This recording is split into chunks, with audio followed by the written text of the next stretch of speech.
¿Por qué un país como Burkina Faso, bendecido con vastas reservas de oro y otros recursos minerales, fue durante décadas presentado ante el mundo como sinónimo de pobreza, dependencia y falta de futuro? La paradoja es tan impactante que resulta imposible no preguntarse: ¿cómo es posible que la riqueza, tangible y abundante, se desvaneciera una y otra vez, siempre fuera del alcance de quienes la generaban con su trabajo y sacrificio? Esta pregunta, aunque parece sencilla, es apenas la superficie de un dilema mucho más profundo y doloroso. Es la pregunta que ha atormentado a generaciones enteras. ¿Por qué la prosperidad parecía una promesa eterna, nunca cumplida, para los habitantes de Burkina Faso? ¿Por qué, mientras el oro salía de las entrañas de la tierra, la mayoría de la población seguía atrapada en un ciclo de pobreza, inseguridad y falta de oportunidades? La reciente decisión de Burkina Faso de romper con acuerdos históricos y redefinir el control sobre sus recursos no fue un simple gesto patriótico ni un acto impulsivo de rebeldía. Fue una maniobra calculada, largamente meditada y ejecutada con una precisión que desafía los clichés sobre África. Esta decisión, en realidad, fue un intento audaz de fracturar cadenas invisibles que, durante más de 5 décadas, definieron el destino del país sin piedad y sin descanso. Durante generaciones, el oro era extraído, el combustible era vendido, el dinero circulaba, pero el control real sobre esa riqueza rara vez estuvo en manos burkinesas. Las cifras hablan por sí solas. Durante muchos años, más del 70% de las exportaciones de oro terminaban en manos de conglomerados extranjeros, especialmente europeos. Acuerdos legales, heredados de la época colonial, ataban los recursos nacionales a intereses foráneos, legalizando una extracción silenciosa y constante. Esta situación no era exclusiva de Burkina Faso. Países como Ghana y el Congo han vivido historias similares, donde la riqueza natural se convierte en fuente de conflicto y dependencia.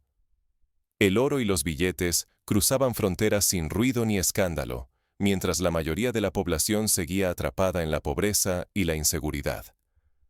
Lo que el mundo veía como legalidad y normalidad era, en realidad, la normalización de una fuga permanente y masiva de riqueza. Un ciclo que, año tras año, drenaba el potencial del país y perpetuaba la desigualdad. El riesgo de desafiar este sistema era colosal. Si fallaban, podían perder ingresos vitales, enfrentar represalias internacionales, sufrir bloqueos financieros y desestabilizar aún más la seguridad nacional.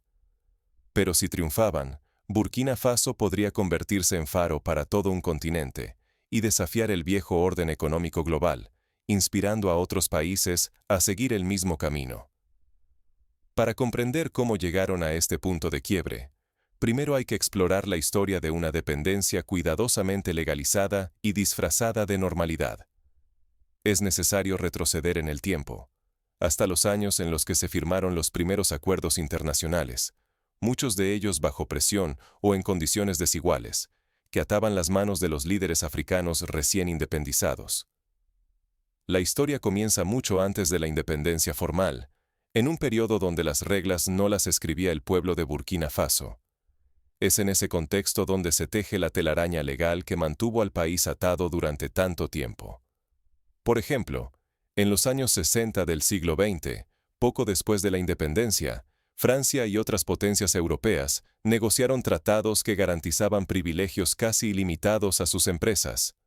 Uno de ellos fue el Tratado de Doble Imposición, firmado hace más de 50 años, que prometía cooperación y desarrollo, pero que en la práctica se convirtió en un escudo para empresas extranjeras. En teoría, estos acuerdos estaban diseñados para evitar que las empresas pagaran impuestos 2 veces, una en su país de origen y otra en el país donde operaban. Pero la realidad fue otra. Permitían a las empresas operar en Burkina Faso, mientras reducían o incluso eludían el pago de impuestos en suelo burkinés. Así, la extracción de nuestra riqueza se legalizaba, aunque resultara profundamente injusta. Este fenómeno no es exclusivo de África. Basta mirar la historia de América Latina en el siglo XX. Países como México, con su petróleo, o Chile, con su cobre, vivieron décadas de acuerdos desiguales en los que sus recursos naturales beneficiaban principalmente a intereses extranjeros.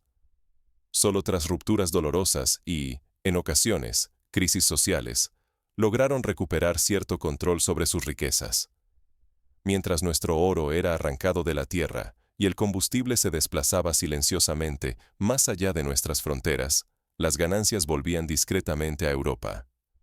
Año tras año, los ingresos que podrían haber construido hospitales, escuelas y carreteras desaparecían sin dejar rastro, amparados por normativas heredadas y por una arquitectura legal tan compleja como difícil de desafiar.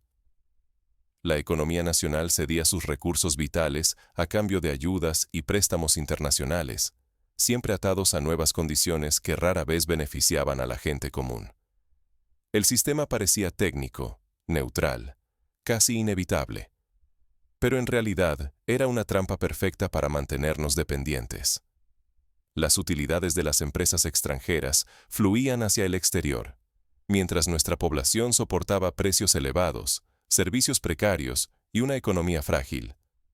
La ley servía, en esencia, como coraza para perpetuar una dependencia estructural y una pobreza que no era casualidad, sino resultado de decisiones calculadas y de una arquitectura jurídica diseñada para mantener el control externo. Ignorar este trasfondo solo refuerza la sumisión económica y prolonga la incapacidad de Burkina Faso para decidir su propio destino.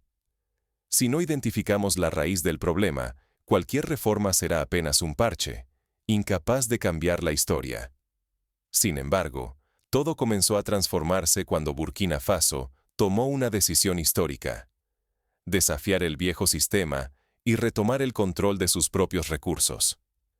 Esta no fue una decisión tomada a la ligera.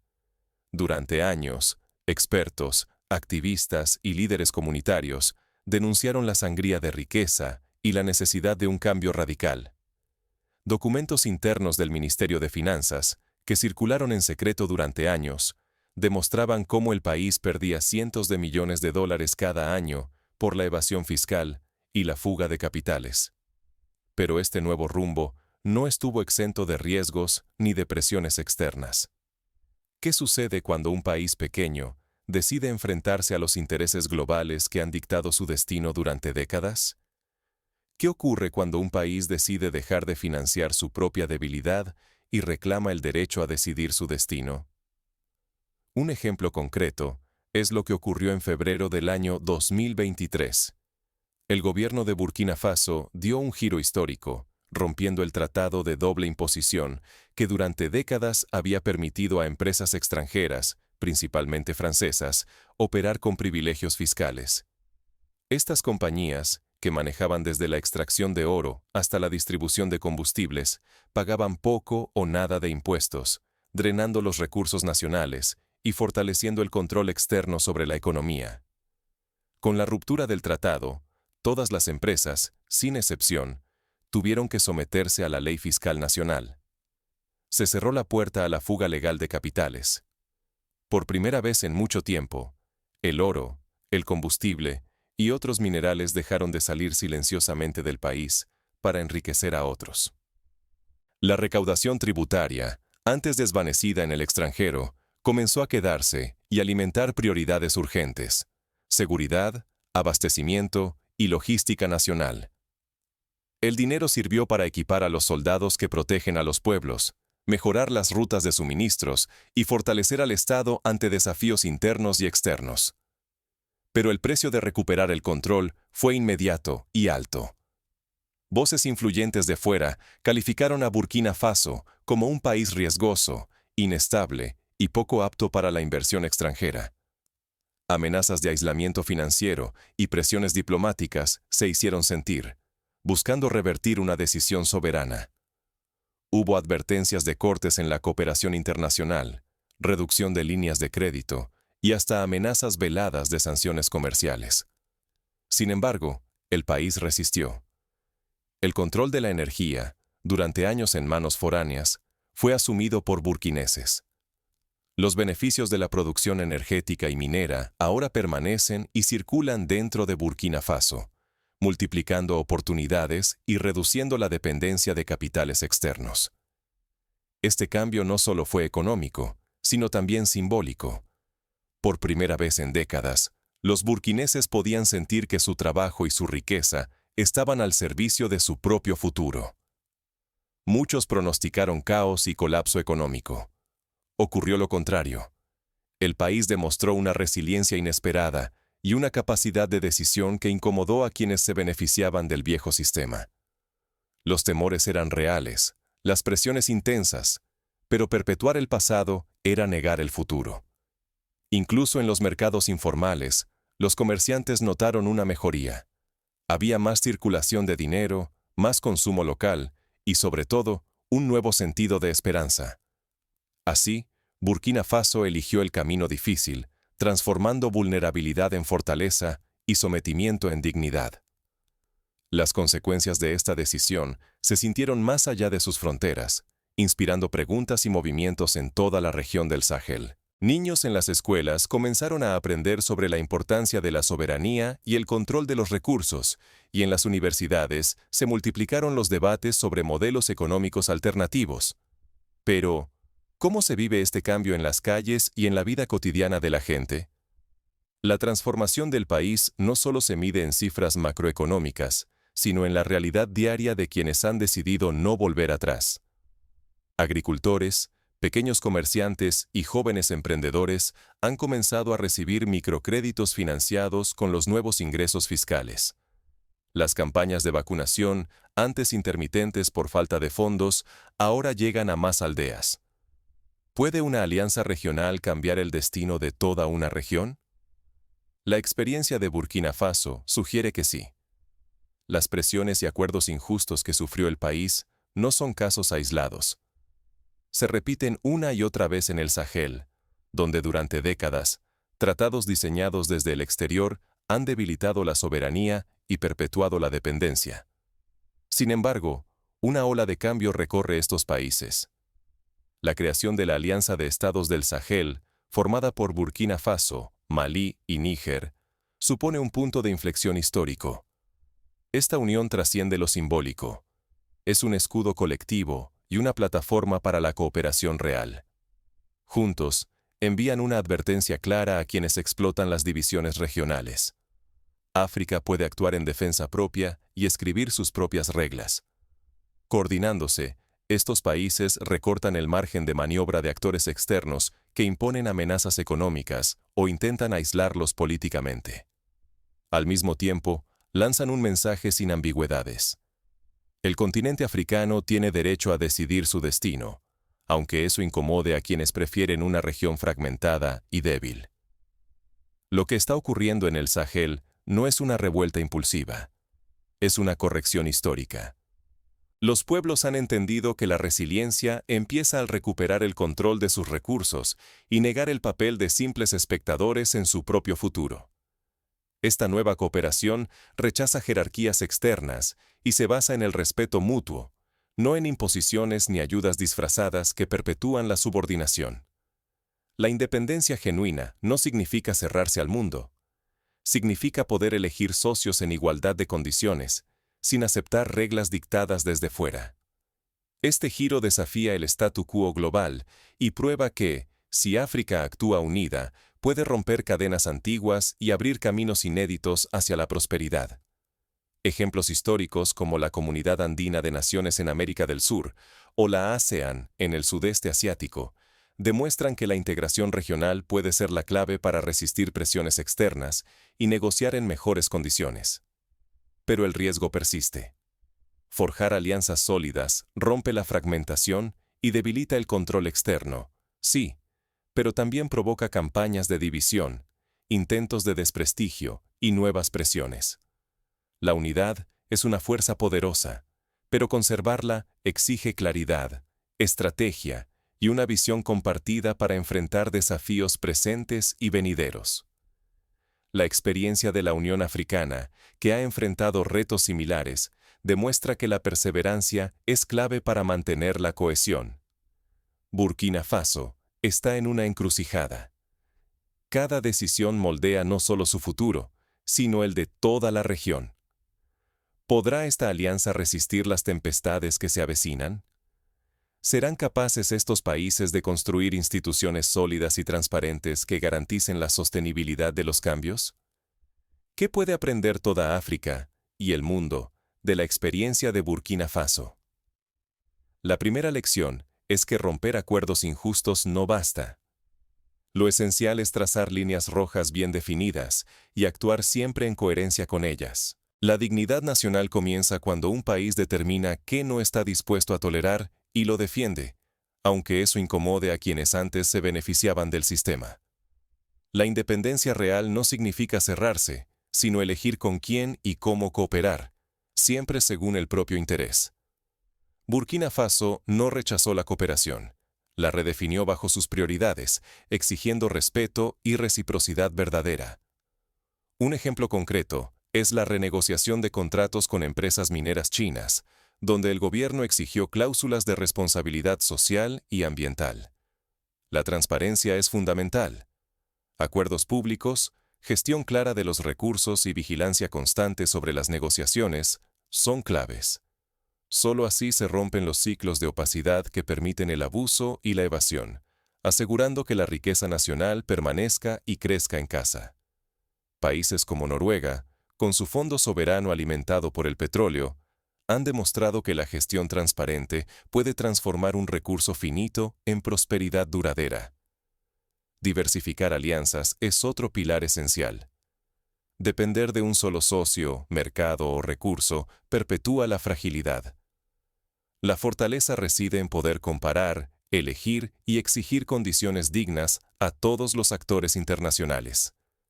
Esto implica fomentar relaciones con países de Asia, América Latina o incluso dentro del propio continente africano, evitando la dependencia exclusiva de antiguos colonizadores. La dignidad no se negocia. Las decisiones más difíciles, incluso si generan sanciones o rechazo externo, suelen ser las que abren el camino al cambio auténtico y duradero. Quien aspira a un futuro distinto debe estar dispuesto a asumir costos y defender principios, aunque implique aislamiento o incomodidad temporal. La historia de India tras la independencia, enfrentando bloqueos y desafíos por su política de no alineamiento, ilustra cómo la firmeza puede abrir nuevas rutas de desarrollo. El futuro de la juventud africana depende de políticas ancladas en la resiliencia y la prioridad nacional. Invertir los nuevos ingresos en seguridad, educación y oportunidades locales rompe el ciclo de dependencia y migración forzada, y construye un país que se sostiene sobre sus propios cimientos. Programas de becas, formación técnica y apoyo a la agricultura familiar son pasos concretos que ya han comenzado a implementarse en Burkina Faso. Ignorar estos ejemplos perpetúa la dependencia y limita el desarrollo. África debe entender que la claridad, la firmeza y la transparencia no son solo ideales, son herramientas de supervivencia y transformación. La experiencia de Sudáfrica, que logró transformar parte de la renta minera en programas sociales durante el periodo post-apartheid, es una muestra de lo que es posible cuando existe voluntad política. Llegamos así al punto crucial. ¿Cuál es la línea roja que nunca más podrá ser cruzada? Definir esa línea exige mirar de frente los riesgos y preguntarse, ¿qué se está dispuesto a perder para ganar el futuro? La respuesta marca la diferencia entre emancipación y sumisión. La línea está trazada, y esta vez no se desvanece en París ni en ninguna otra capital extranjera. Burkina Faso ha optado por el sendero más arduo. Retomar el control verdadero de sus recursos, aunque eso incomode a quienes siempre se beneficiaron de nuestra dependencia. Por más de 5 décadas, la riqueza que salía de nuestro suelo alimentó el bienestar ajeno, mientras aquí florecían únicamente promesas vacías y la sombra persistente de la pobreza. Hoy, romper con acuerdos injustos no busca ni permiso ni aplausos. Es un acto de corrección histórica, una señal clara de que la dignidad nacional no está en venta y de que el pueblo de Burkina Faso tiene el derecho inalienable de forjar su propio destino, sin tutores ni vigilantes externos. El riesgo es inmenso. Está en juego el futuro de toda una nación, su seguridad, su reputación, su capacidad para desafiar la miseria y, sobre todo, la oportunidad de escribir una nueva historia africana, donde el interés del pueblo supere cualquier interés extranjero. Algunos ven en este desafío una amenaza, temiendo que el ejemplo se propague. Y es precisamente ese posible efecto dominó lo que hace que esta decisión trascienda fronteras. Demuestra que la soberanía real es incómoda, desafiante y, sobre todo, alcanzable. Mantenerse firme ya no es solo cuestión de orgullo, sino de supervivencia.